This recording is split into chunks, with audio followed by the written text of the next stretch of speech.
Bonjour, chers amis auditeurs et auditrices. La question à laquelle j'aimerais répondre aujourd'hui est la suivante. Pourquoi le Dieu de la Bible exige-t-il un sacrifice avec effusion de sang pour pardonner les péchés? Mais pour commencer, écoutons cet extrait de vidéo dans lequel un prédicateur de l'islam pose justement cette question. La deuxième question, il dit, pourquoi chaque fois que vous avez des problèmes, vous priez, et vos prières là, après c'est les sacrifices que vous partez faire pour que vos problèmes là puissent avoir les solutions, les sacrifices.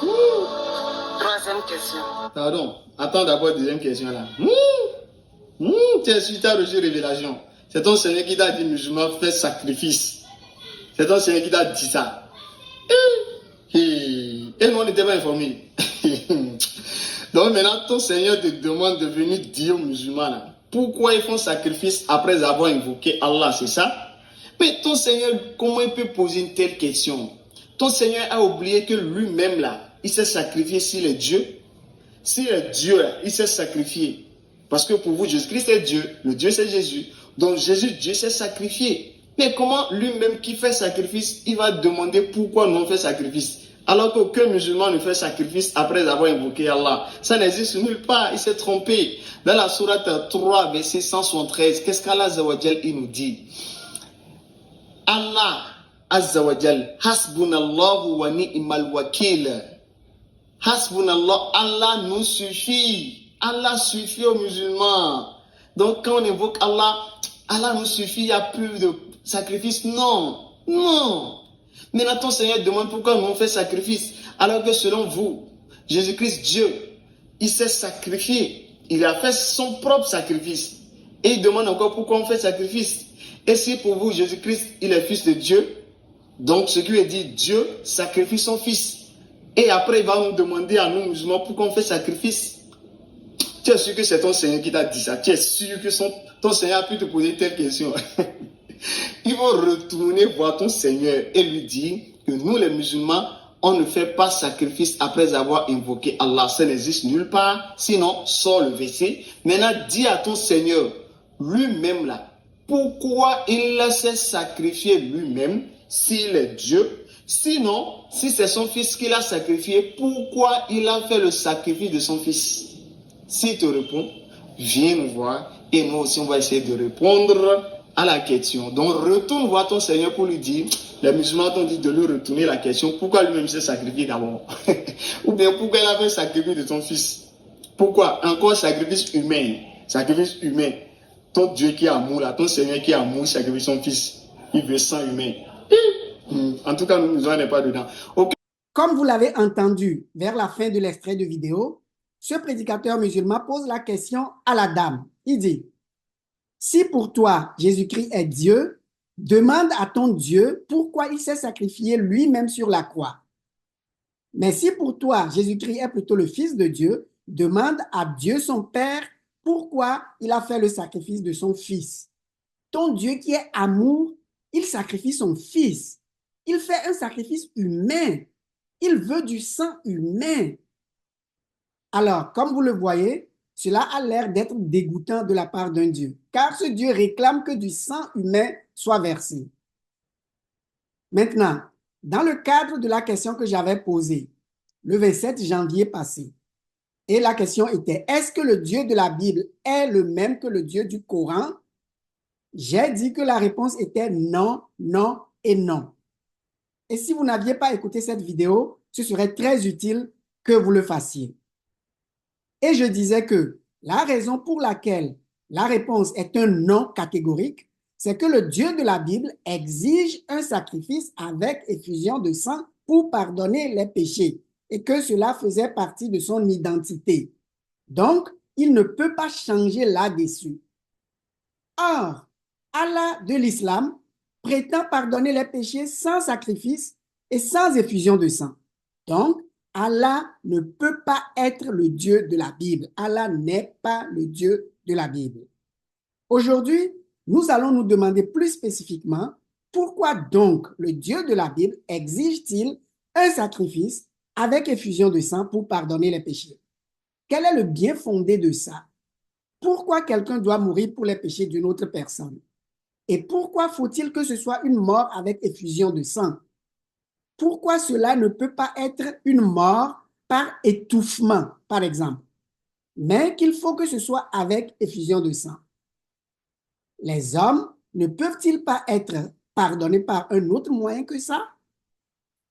Pour répondre à cette question, commençons avec un exemple. OK? Considérons l'exemple suivant. Un président de la République signe un décret qui dit que toute personne qui brûlera un feu rouge sera condamnée à 50 000 francs d'amende. D'accord? Alors, toute violation de cette loi crée automatiquement une dette de 50 000 francs. Tu dois payer 50 000 francs si tu violes cette loi. Tu as une dette. Dès que tu brûles le feu rouge, tu es capté par des vidéos et automatiquement, on te prend et tu as cette dette-là à payer. Alors, c'est ainsi que justice est faite. De même, une violation des lois de Dieu crée une dette, une nécessité de réparation. Il faut que justice soit faite. Donc, lorsque Dieu demandait à un Israélite d'apporter un animal en sacrifice pour demander pardon pour son péché, il y a deux éléments importants dans ce geste.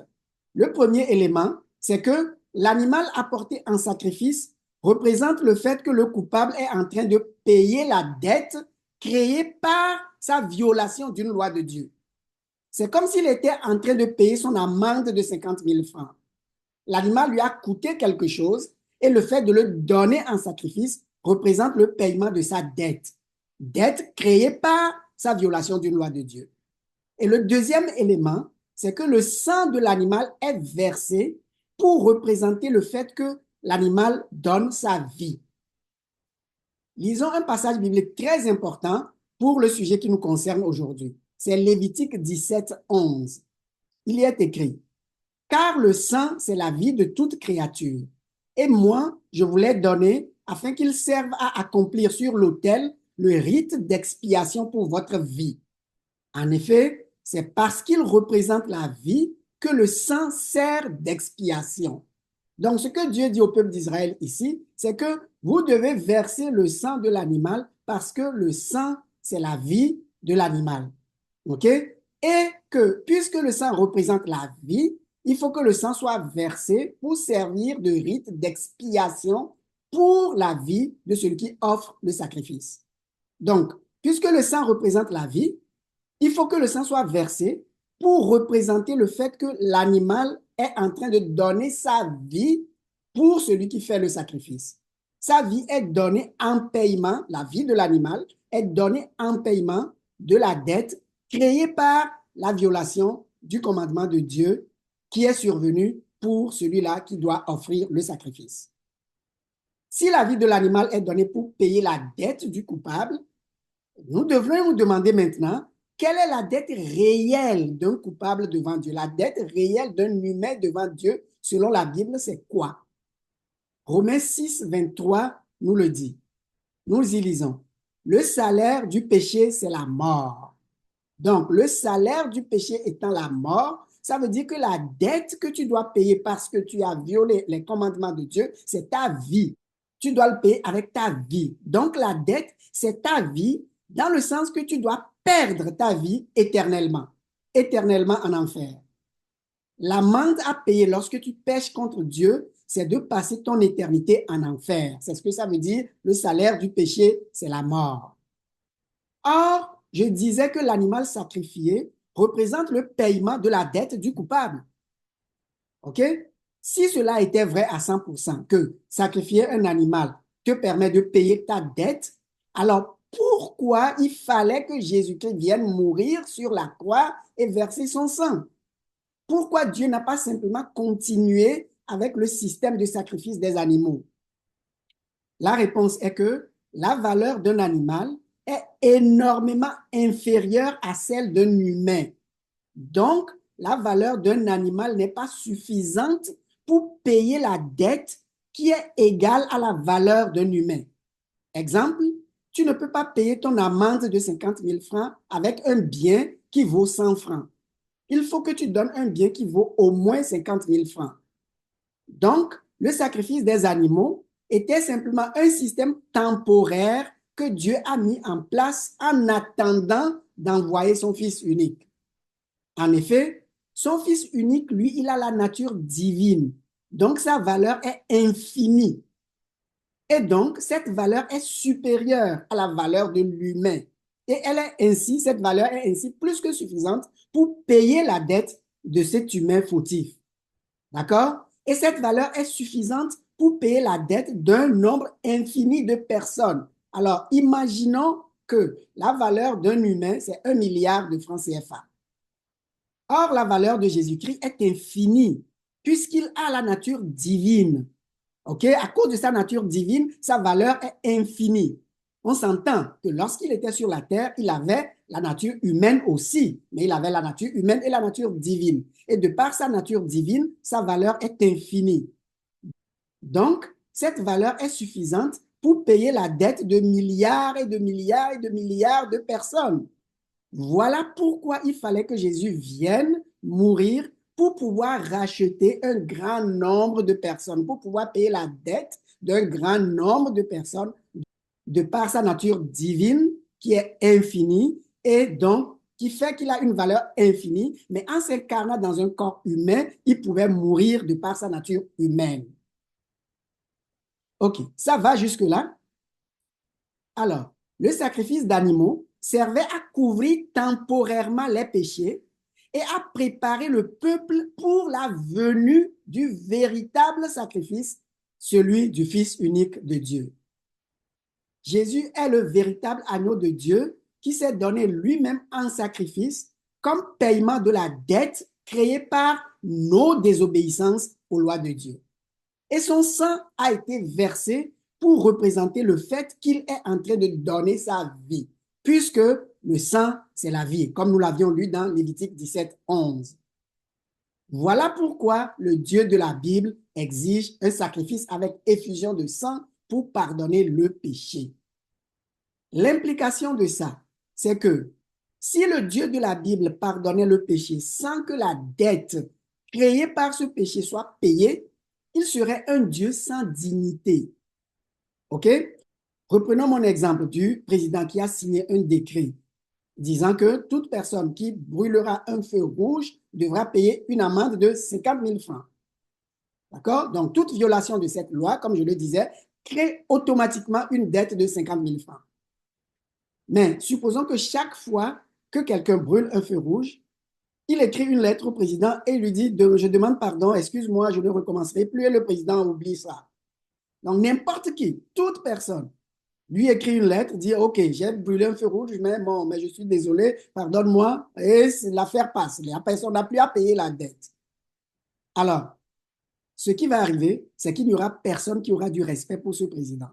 OK? Parce que ces lois ne valent rien. Ce serait un président sans dignité aux yeux de son peuple. Donc, vous voyez, le fait d'exiger un sacrifice avec effusion de sang n'est pas un trait de caractère négatif ou dégoûtant de notre Dieu. Au contraire, c'est un trait de caractère positif. Tout Dieu qui dit qu'il pardonne les péchés sans paiement de la dette créée par le péché est un Dieu sans dignité. Et ce Dieu-là ne peut pas être le vrai Dieu. Le vrai Dieu doit être une personne revêtue de la plus grande dignité possible, une personne respectable sur tous les points. Il ne peut pas édicter une loi et établir que la conséquence de la violation de cette loi, c'est l'enfer, et par la suite, il n'appliquerait pas cette sentence simplement parce que le coupable lui demande pardon. Non, il faut absolument que la dette soit payée d'une manière ou d'une autre. Elle doit être payée par le coupable ou payée par un substitut du coupable. Maintenant, comment ce sacrifice de Jésus peut-il être profitable pour toi personnellement? La Bible te dit aujourd'hui que Dieu a tant aimé le monde qu'il a donné son Fils unique afin que quiconque croit en lui ne périsse point, mais qu'il ait la vie éternelle. Dans Jean 3,16. Alors, s'il te dit qu'il t'a aimé toi, il a tant aimé le monde, incluant toi et toi personnellement. Il t'a tant aimé qu'il a donné son Fils unique, Jésus-Christ, mort à la croix, pour toi, afin que quiconque croit en lui, donc incluant toi, afin que si tu crois en lui, tu ne périras point, mais tu auras la vie éternelle. Afin que quiconque croit en lui ne périsse point, tu ne périras pas, mais qu'il ait la vie éternelle. Mais au contraire, tu as la vie éternelle. OK? Alors, tu peux avoir le pardon de tes péchés aujourd'hui et tu peux avoir la vie éternelle aujourd'hui même. Si tu es prêt aujourd'hui et c'est ça que tu désires, voici ce que tu peux faire d'une façon concrète. Lève tes deux mains en l'air en signe d'abandon entre les mains de Dieu et confesse d'une façon sincère et avec foi en disant ceci. Seigneur Jésus, je me repens de tous mes péchés. Pardonne-moi. À partir d'aujourd'hui, je place ma foi en toi, c'est-à-dire, je place ma confiance en toi comme celui qui est mort pour mes péchés et ressuscité le troisième jour. Je te reçois comme mon Sauveur et mon Seigneur et mon trésor. Amen. Si tu as fait cette déclaration sincèrement, du fond de ton cœur et avec foi, nous serions heureux de le savoir afin de te conseiller sur tes prochaines étapes. Et si tu n'es pas prêt à faire ce pas de foi aujourd'hui, continue simplement à faire tes recherches et surtout, trouve une Bible et commence à la lire. Sur l'Internet, tu vas en trouver partout. Donc, commence à la lire à partir du début, à partir du livre de la Genèse, et lis une portion chaque jour. Lis environ 15 minutes. Si tu as le temps, lis plus. Mais quand tu reviens, continue à partir de l'endroit où tu avais arrêté. Ne saute pas d'un livre à l'autre ou d'un verset à l'autre. Lis de façon suivie, de façon continue. Également, si vous avez des questions ou des objections ou des commentaires, écrivez-nous.